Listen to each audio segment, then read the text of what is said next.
Hello guys and gals, this is the Unit 2 review part 3. My name is Mr. Miller, World History teacher at West Mech, and I'm just here to give you the review that you need for your Unit 2 test. If you want to check out the previous two parts, they are all on my website, millersworldhistory.weebly.com. This is the World Religions and Beliefs section of the test. So this is going to be like the first section of the test is going to be on world religions and belief systems. So make sure that we pay attention and make sure that we're taking good notes. And if you need to re-listen to anything, just remember to stop, pause, and rewind in order to be able to make sure that you get all the information. Okay, so we have 7 major world religions. The first of the 7 is going to be Hinduism. Now, Hinduism is our oldest religion that we talked about in the class. It is what we call polytheistic. So remember, polytheistic. Poly means many, and theistic means God. So that means it has many different gods, okay? It began in ancient India, and we know this because in part 1 of the review, we talked about how the Gupta Empire, which is based in India, actually borrowed a lot from Hinduism, especially this caste system, which you see right here. All right. Some of the major gods are Brahma, Vishnu, and Shiva.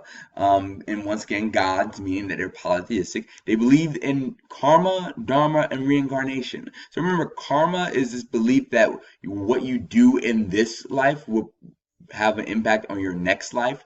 Dharma is just the role that you have in society, and if you fulfill your dharma, you have good karma, and that means that you're going to have a positive reincarnation. So remember that reincarnation literally means like rebirth. It's being able to be remade again, and you move up and down this caste system or this rigid social structure, this rigid class structure, based on your karma and dharma and based on reincarnation. So in your lifetime, you do not move up or down this caste system. Instead,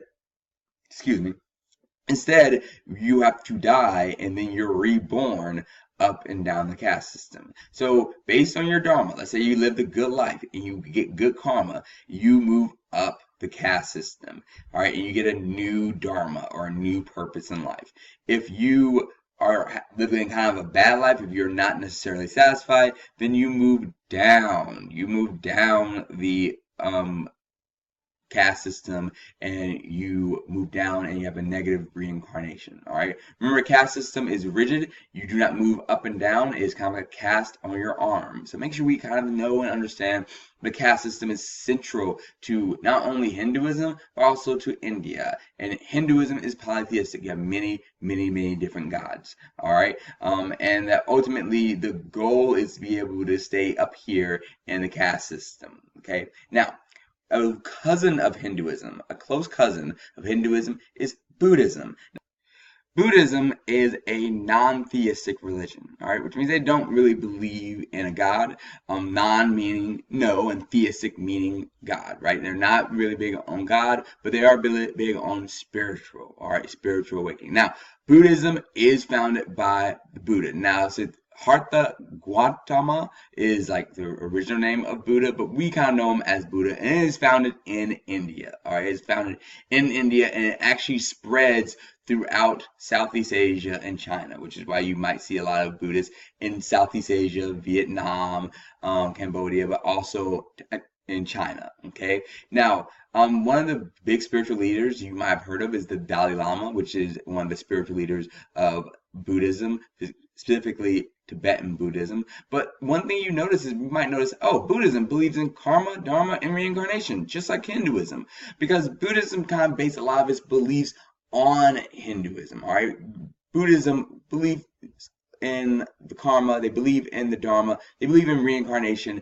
and rebirth. However, they do not believe in a caste system like Hinduism. They believe that everybody is on an equal playing field. All right. Now, there are 4 noble truths in Buddhism. So when we think of Buddhism, think of the 4 noble truths. So 4 noble truths is this concept that life is full of pain and suffering. All right. So it's a belief that, hey, you live a life and life can be hard sometimes. Now, the reason why life is hard, according to Buddhism, is that humans desires causes this suffering, right? The fact that we want things and the fact that we can't have all the things we want causes this suffering and this longing that ultimately leads to pain. Okay, so the second noble truth: how do we fix this, right? The idea is to put an end to desire. So to not desire anything and to rule yourself of detachment is kind of going to end your suffering.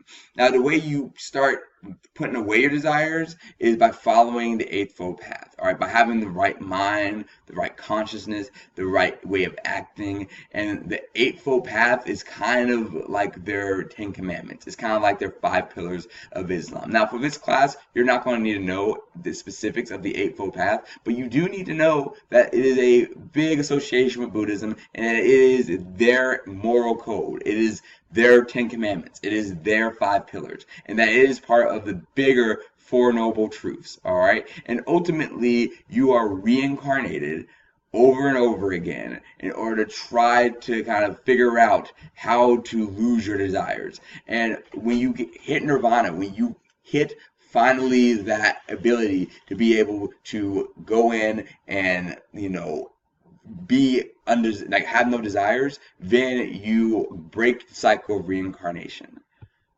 So that's all of Buddhism. Now, another Asian religion, which is more philosophy and not religion, is Shinto. All right, and Shintoism is not religion, but it's more philosophy. Now, Shinto is originated or started in Japan. All right, Shinto started in Japan. This is actually kind of a Shinto arc. This is a symbol of Shinto. Now, one of the big things about Shinto or Shintoism is this idea of Kami. Now, for all you Dragon Ball Z people, you kind of recognize, oh, Kami. Isn't Kami like the guardian of the world, right? So Shinto, they believe in Kami, but not as a person who is a guardian of the world, but as spirits, as spiritual energy that inhabits everything in the world, that inhabits mountains, rivers, plants, animals, and to a certain extent people. And this spiritual energy is ultimately the thing that kind of moves the energy in the world and moves the world, and that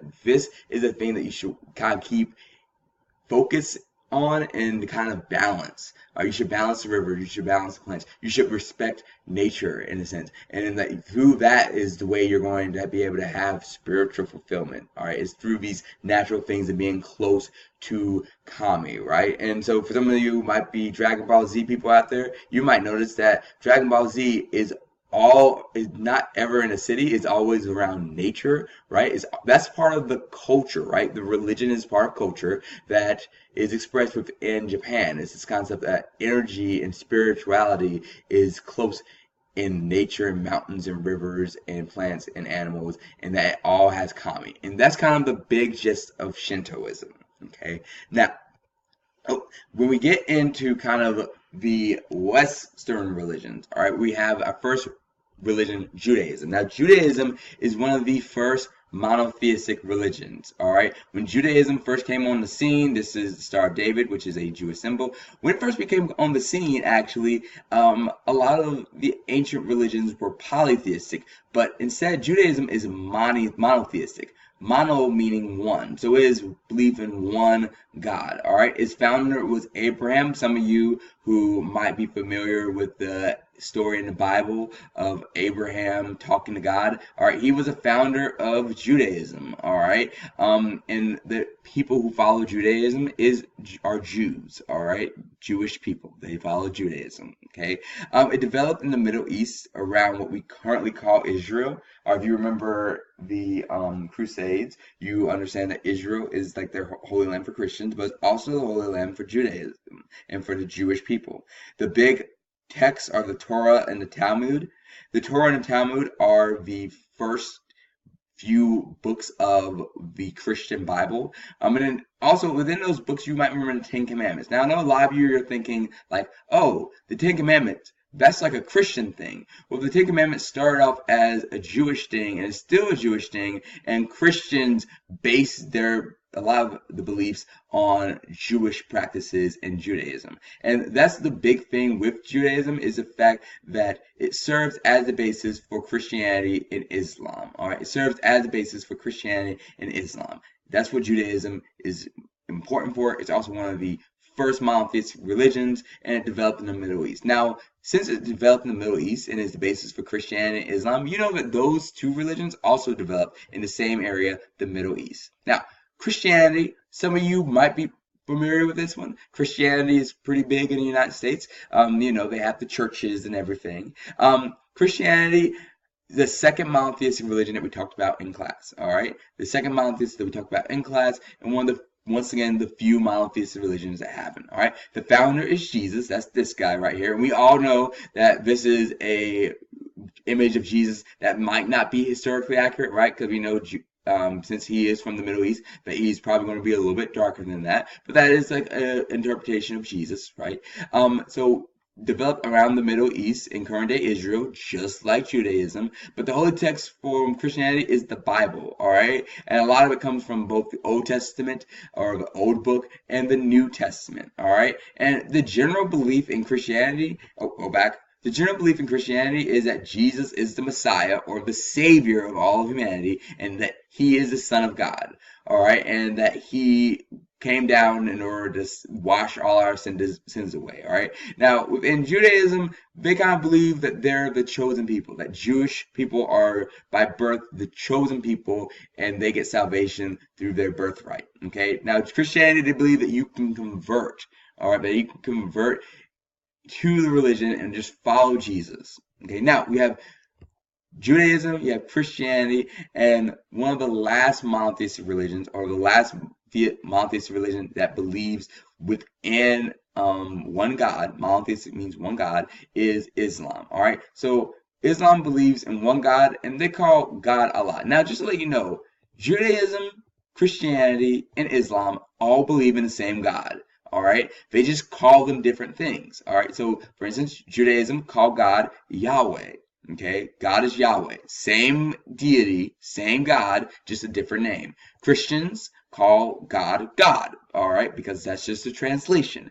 And Islamic people, or people we call Muslims, the people who follow Islam, they call God Allah, all right? Followers are called Muslims. All right, sorry about the picture not showing up. I don't know what's up with Google Slides, but the picture's there. You probably have already seen it, is of the Mecca, all right?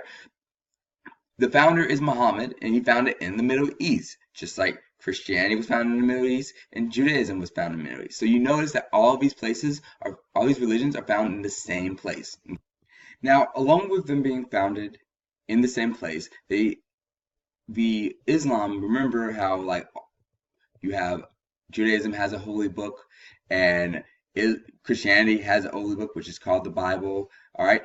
Islam has a holy book, and it's called the Quran, all right? And remember, note that the Quran is spelled two different ways. Both the same thing, just two different ways of spelling the same text. And they also have a holy book, all right? So remember that holy books are important because that's how you're going to pass down the teachings of your religion. That's how you're going to pass down the teachings of your religion. All right. Now, the beginning of Islam is kind of marked by the Hijrah, or also known as the Hajj, or also known as the pilgrimage, which is Muhammad's journey from Mecca to Medina. All right. This marks the beginning of Islam. This marks the beginning. It's Muhammad's journey from Mecca to Medina, all right?